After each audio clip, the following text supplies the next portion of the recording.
Teman-teman sekalian, Assalamualaikum warahmatullahi wabarakatuh. Sumpah Pemuda, ikrar pertamanya kan satu tumpah darah tanah air Indonesia. Nah, penggunaan istilah tanah air itu menunjukkan itulah kultur Indonesia sebagai negara maritim. Negara maritim itu siap bersaing, dia terbuka. Dia selalu berhubungan dengan negara masyarakat dari negara lain dalam bentuk perdagangan, ya. Tapi Jokowi mengingkari janjinya. Dia pidato di kemenangan pertama, kita tidak boleh lagi memunggungi laut. Jadi ini menurut saya pengingkaran. Sumpah Pemuda ini adalah ingkarnya Jokowi terhadap ikrarnya sendiri menjadikan laut sebagai puncak budaya Indonesia, jati diri Indonesia. Nah, digantikan oleh budaya anti persaingan. Jadi para oligark itu paling takut terhadap persaingan karena mereka tidak biasa bersaing. Batu bara mana ada persaingan, sawit mana ada persaingan, timah, tembaga, nikel, nggak ada persaingannya. Bangun ibu kota nggak ada persaingan. Jadi mereka terbiasa untuk menikmati rente dari bisnis kroni kapitalisme itu. Cek, tidak ada satupun oligark di Indonesia yang pakai otak, tidak ada. Semua pakai kekuasaan, kekuatan, otot, dan keringat.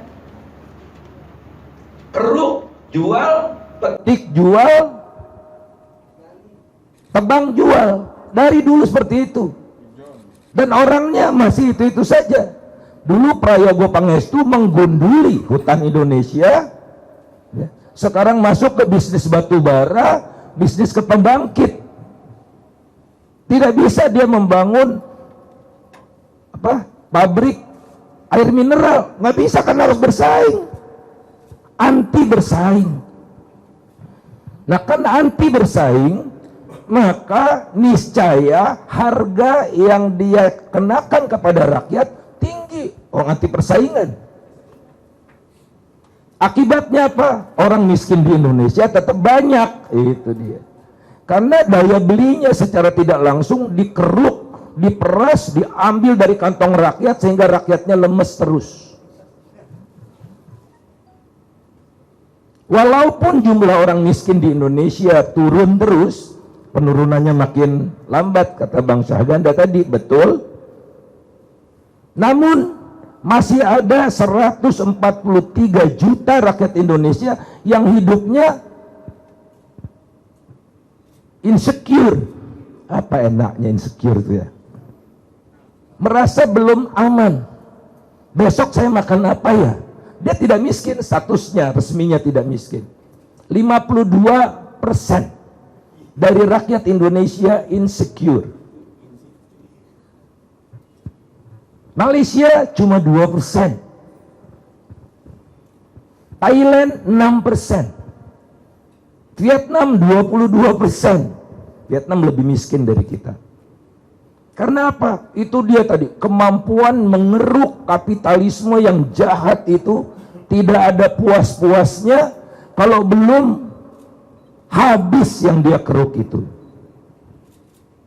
Dan dilegalisasi, ini hebatnya sekarang si oligark ini, mereka legalisasi, mereka tidak dianggap kriminal, mereka tidak dianggap korupsi, karena dibuat undang-undangnya, yang undang-undang itu mereka buat bersama-sama dengan pemerintah. Jadi secara resmi diakui bahwa undang-undang Cipta Kerja itu dibuat bersama-sama antara pemerintah dengan Kadin Indonesia. Dan sampai sekarang itu batas antara penguasa dan pengusaha makin blur, makin tidak jelas. Pertama kali dalam sejarah Indonesia, wakil menteri menjadi wakil ketua umum Kadin. Ah, gila. Tidak ada. Mungkin cuma Angola yang mirip Indonesia, di mana wakil presidennya jadi presiden direktur BUMN, masih lumayan lah BUMN. Kalau ini Kadin Indonesia. Ketua MPR jadi pengurus teras Kadin. Staf ahli eksekutif menjadi pengurus Kadin. Menyatu dia Kadin dengan kekuasaan itu, sehingga kemampuan mengeruknya semakin dahsyat. Karena mereka tidak punya modal, mereka berkongsi dengan pengusaha yang mirip-mirip mereka gitu kelakuannya dari China. Tidak semua pengusaha China itu seperti itu. Ada juga pengusaha China yang bagus. Ada BUMN China, tapi si oligark ini tidak mau bekerja sama dengan BUMN China. Maunya dengan separuh bandit dari China juga gitu. Karena mereka nggak punya modal, kan mereka modalnya otot, bukan kapital. Maka mereka merangkul China itu untuk mengeruk secepat mungkin kekayaan Indonesia itu dengan keuntungan yang luar biasa besar. Dan negara tinggal stempel, plak, sah gitu. Maksud saya stempel gini, pengusaha China datang ke Indonesia, saya jamin kamu bisa beli bahan baku di Indonesia 20 perak. Harganya bahan baku di pasar internasional itu 80 perak. Jahat nggak? Negara melegalisir. Ini cuma produknya aja saya nggak sebut. Kalau perak-peraknya kira-kira sama. Jadi harga di pasar internasional $80, dibeli dari petambang Indonesia, orang Indonesia itu hanya $20.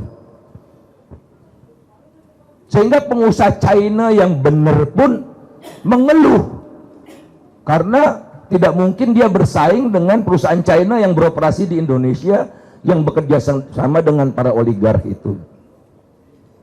Jadi Indonesia dijadikan provinsi kesekian dari China. Hukum Indonesia tidak berlaku di sana.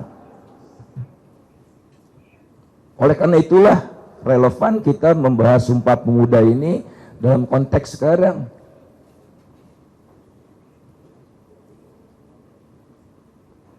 Pertama, mereka sudah dapat Rp20 dari Rp80 kalau beli dari luar Indonesia. Satu, coba hitung aja keuntungannya berapa mereka. Kemudian mereka bebas membawa pekerja, tukang las sekalipun, satpam sekalipun, tukang kebun sekalipun, koki sekalipun. Tidak perlu bayar iuran $100 per bulan yang resmi. Karena apa? Mereka dikasih visa kunjungan seperti turis. Masuknya lewat Samratulangi. Karena lewat Jakarta banyak wartawan. Di sana cuman Manado Pos barangkali. Kemudian ketiga, seluruh produknya itu, hampir seluruh lah, 99,9%, dia mengolah biji nikel itu menjadi ferronikel, menjadi nickel pig iron NPI, hampir 100% dijual ke Cina, dibawa ke Cina. Jadi dia numpang aja ngeruk terus langsung dijual ke China untuk mendukung industrialisasi di China. Nah, China mengolah lebih lanjut menjadi bagian dari kacamata ini, dijual ke Indonesia. Nah, Indonesia belinya tuh yang produk mahal. Jadi tidak ada satupun bisa dikatakan produk China ini mendukung industrialisasi di Indonesia, tapi mendukung industrialisasi di China. Karena 99, kalau saya bulatkan gitu ya, keluarnya itu di Excel saya 100%. Mereka tidak perlu bayar pajak. Ya. Semalam saya baca dengar video Jeffrey Sachs itu di Democratic Republic of Congo itu. Ya, itu juga dihambat habis, tidak dapat negara sama sekali. Nah di Indonesia juga gitu, atas nama proyek strategis nasional, padahal nggak ada strategisnya nih. Atas nama proyek strategis nasional mereka dapat bebas pajak 20 tahun. Semua kebutuhan impornya tinggal dimasukkan di daftar, masukkan aja di list, mereka bebas biaya masuk. Mereka tidak perlu bayar royalti. Ya setiap sumber daya alam yang kita kerukan kita harus bayar royaltinya. Mereka tidak bayar, karena yang bayar royaltinya petambang Indonesia. Jadi 90% lebih nilai yang tercipta itu lari ke China. Dan didukung oleh para elit itu. Erlangga Hartarto mendukung. Ya, Menteri Perindustrian mendukung. Agus itu ya. Pak Luhut dukung. Pak Jokowi dukung karena Taipan ini pernah foto bersama di dalam istana. Dukung dengan memberikan tax holiday. Karena waktu itu tax holiday masih di tangan Menteri Keuangan, sekarang dipindahkan ke Pak Bahlil. Kayaknya Sri Mulyani tidak mau memegang bola panas. Ini bola panas ini. Ya. Jadi alhamdulillah sekarang KPK sadar, KPK udah mulai terlepas dari siapa ketuanya, tapi kan kita lihat KPK mulai terjun ke sini dan ada informasi-informasi yang saya tidak bisa share di sini yang kian membuat saya sampai pada kesimpulan gitu bahwa mereka saling blackmailing. Jadi sesama oligark ini pegang kartu masing-masing. Lo kalau buka kartu gue buka kartu lo gitu. Jadi persekongkolannya kian kuat gitu. Nah sehingga tapi orang jahat itu nggak bisa bersekongkol lama-lama. Karena orang jahat itu tidak pernah mau berbagi rata. Nanti orang yang dapatnya sedikit itu pasti membukanya. Itu kodrat, sunatullah, natural law. Perilaku orang jahat ya seperti itu. Kalau orang baik ya mereka nggak melakukan hal seperti itu kan. Orang jahat itu rakus. Kalau bisa semua dia ambil dan nanti yang dapat sedikit teriak dan membuka ini semua. Jadi insya Allah nggak sampai 2024 terkuat semua ini. Kelamaan buat mereka untuk bisa bersama-sama sampai 2024, kelamaan. Karena nah kembali saya ingin terakhir barangkali ya saya nggak boleh lama-lama.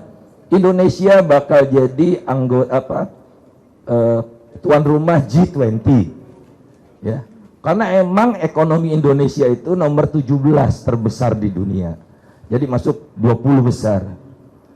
Tapi Indonesia itu anggota yang penduduknya paling miskin nomor 2 selain dia. Jadi kita modal gede tapi rakyatnya masih sengsara. Dan tadi disampaikan bahwa kita ini harus barangkali tekad kita ya, saya lah gitu, Bang Syahganda, Mas Ferry, semualah di sini kan sudah mulai ke usia uzur nih, sudah mulai uzur. Nah kita sumpah pemuda kami, sumpah orang tua kami adalah bagaimana kita mewariskan kebaikan buat generasi yang akan datang. Caranya apa? Hancurkan oligark, pelihara alam. Karena minggu ini keluar laporan dari United Nations Environment Program tentang bagaimana bisa tidak dunia ini menahan agar pemanasan itu tidak bertambah 1,5 derajat. Ada 10 negara dari G20, karena G20 ini ekonominya itu menguasai 86% ekonomi dunia. Tapi juga menyumbang 80% dari emisi. 10 negara sudah komit, saya tidak ingat, Korea Selatan, India itu lebih miskin dari kita tapi dia komit. Dan komitmennya dia tambah. Di report itu dikatakan Indonesia tidak bisa dievaluasi karena datanya tidak tersedia. Artinya oligarki ini tidak akan mau mewariskan kebaikan buat generasi mendatang, karena itu akan merusak apa yang telah mereka nikmati sekalian semua. Jadi produksi batu bara akan digenjot terus. Perkebunan akan ditambah terus, kalau perlu hutan dibabat. Karena apa? Banyak teman-teman saya nggak tahu bahwa sumber utama dari emisi ini bukan dari kendaraan bermotor. Kita ngomongnya kendaraan bermotor terus mobil listrik kan gitu. 60% lebih dari emisi yang diproduksi Indonesia berasal dari AVOLU, agriculture, forestry, and land use. Ini dia, oligark semua di situ. Tadi ada satu perusahaan punya 6 juta hektar. Gila, 6 juta hektar. 6 juta hektar tuh sepulau apa ya? Tahu deh. Luar biasa teman-teman sekalian. Nah, oleh karena itu, maka tidak ada kata lain bagi kita. Tugas kita adalah menyelamatkan generasi mendatang dengan membuat lingkungan tidak semakin rusak, dan sumber kerusakan itu berasal dari mereka-mereka itu. Jadi betul musuh kita adalah para oligark itu, dan oleh karena itu dengan segala cara kita harus rumuskan bagaimana melumatkan para oligark itu. Kalau ada di sini bagian dari oligark, keluar aja sekarang. Keluar aja. Mengkhianati kita bersama. Kasih kesempatan, keluar. Jangan menjadi bagian dari gerakan Mas Ferry. Keluar aja. Supaya kalian tidak berkhianat kepada generasi mendatang. Makasih.